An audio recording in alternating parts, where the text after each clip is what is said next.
Hello everyone, welcome back to my channel. আজকে আমি আপনাদের খুব সহজ একটা রেসিপি পেঁয়াজ বেরেস্তা করে দেখাবো।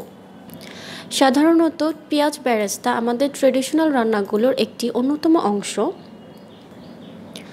আমরা এটা অনেক রান্নার কাজেও ব্যবহার করে থাকি, আবার পরিবেশনের ক্ষেত্রেও ব্যবহার করে থাকি। তো চলুন চলে যাই মূল রান্নাতে।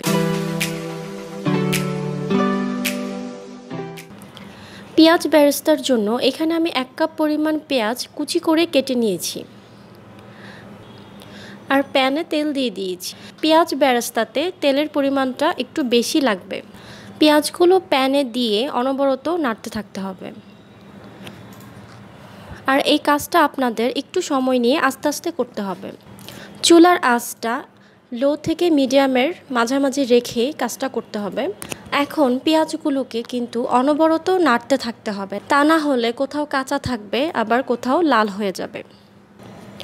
তাই অনবরত এটাকে নাড়তে হবে। এখনও কিন্তু এর কিছুই হয়নি, আবার নাড়াচাড়া করতে হবে। পেঁয়াজ বেরেস্তার ক্ষেত্রে ছোট পেঁয়াজ বা মাঝারো পেঁয়াজ, বড় পেঁয়াজ, দেশি বা বিদেশি, এগুলো কিন্তু কোনো ব্যাপার না। পেঁয়াজ বেরেস্তার ক্ষেত্রে টাইমিংটা হচ্ছে সবচেয়ে ইম্পর্ট্যান্ট। দেখতে পাচ্ছেন যে পেঁয়াজগুলো কিন্তু একটু লালচে কালার হয়ে আসছে, আবার কোথাও একটু সাদা আছে, আর এটা কিন্তু অলমোস্ট 50% হয়ে গিয়েছে। আর এখন কিন্তু এই পর্যায়ে এসে অনবরত নাড়তে হবে। পেঁয়াজগুলো অনেকটা গোল্ডেন ব্রাউন কালার হয়ে এসেছে, আবার কিছু কিছু সাদা আছে। ঠিক এই পর্যায়ে এসে আমি পেঁয়াজগুলোকে তুলে নেব। পেঁয়াজের নিজের টেম্পারেচারই বাকি যে সাদা পেঁয়াজগুলো আছে সেগুলো ব্রাউন হয়ে যাবে।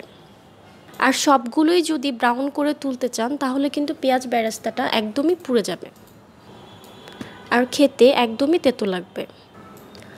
একটা কিচেন টাওয়ালের উপর আমি পেঁয়াজ বেরেস্তাগুলো নিয়ে নিলাম, যাতে বাকি যে তেলগুলো আছে ওইগুলো সোপ হয়ে যায়। হয়ে গিয়েছে। ঠিক এইভাবেই তৈরি করতে হবে পেঁয়াজ বেরেস্তা। তো এই ছিল আমাদের আজকের ভিডিও। আশা করি আমার ভিডিওটি ভালো লেগেছে। ভিডিওটি ভালো লাগলে প্লিজ আমার চ্যানেলটি সাবস্ক্রাইব করবেন। সবাই ভালো থাকবেন। আল্লাহ হাফেজ।